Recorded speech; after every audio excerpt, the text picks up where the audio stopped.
Hi friends, welcome to Emmy cooking. இன்றைக்கி நம்ம ரொம்ப டேஸ்டியான ரொம்பவே ஈஸியாக செய்யக்கூடிய ஒரு வெள்ளை சால்னா ரெசிபி தான் பார்க்க போகிறோம். இது இட்லி, தோசை, சப்பாத்திக்கெல்லாம் ரொம்ப அட்டகாசமாக இருக்கும். ஒரு தடவை இதை செஞ்சிங்கன்னா அடிக்கடி கண்டிப்பாக செய்வீங்க. சரி வாங்க இதை எப்படி செய்கிறதுன்னு பார்க்கலாம். ஒரு மிக்ஸி ஜார் எடுத்துக்கோங்க. அதில் 7-8 சின்ன வெங்காயம், 4 பச்சை மிளகா, 1 டேபிள் ஸ்பூன் இஞ்சி பூண்டு பேஸ்ட், 7-8 முந்திரி பருப்பு, 1 டேபிள் ஸ்பூன் பொட்டுக்கடலை, 1 டீஸ்பூன் மிளகு, 1 டீஸ்பூன் சீரகம், 1 டீஸ்பூன் கசகசா, 1 கப் தேங்காய் சேர்த்துக்கலாம். இதோட ஒரு அன்னாசி பூ, 2 லவங்கம், 1 பட்டை சேர்த்துக்கலாம். இதெல்லாம் சேர்த்துட்டு கொஞ்சமாக தண்ணி விட்டு நல்லா அரைச்சிக்கோங்க. ஒரு குக்கரில் 2 டேபிள் ஸ்பூன் எண்ணெய் நல்லா காஞ்சதுக்கப்புறம் 1 டீஸ்பூன் சோம்பு பொரிஞ்சதுக்கப்புறம் பட்டை, லவங்கம், ஏலக்காய் சேர்த்துக்கலாம். இதோட ஒரு பெரிய சைஸ் வெங்காயத்தை சின்னதாக கட் பண்ணி சேர்த்துக்கோங்க.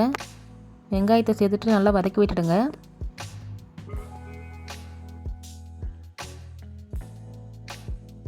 வெங்காயம் வதங்கிட்டே இருக்கிறப்போ கொஞ்சமாக கருவேப்பிலை சேர்த்துக்கலாம்.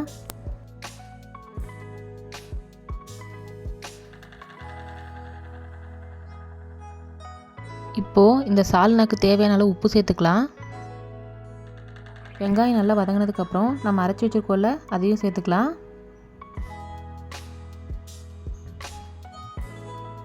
சேர்த்துட்டு நல்லா மிக்ஸ் பண்ணி விடுங்க.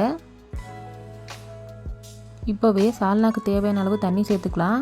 நான் இன்றைக்கி 2 டம்ளர் தண்ணி சேர்த்துருக்கேன். இந்த மாதிரி கொதிக்க ஆரம்பித்த உடனே குக்கருக்கு மூடி போட்டு மூடி வச்சுடுங்க.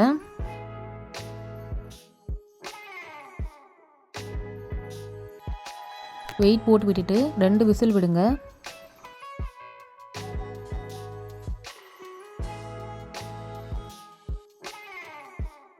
ப்ரெஷர் அடங்கினதுக்கப்புறம் இப்படி ஓப்பன் பண்ணி பார்த்தீங்கன்னா நம்மளோட வெள்ளை சால்னா ரொம்பவே சூப்பராக ரெடியாக இருக்கும்.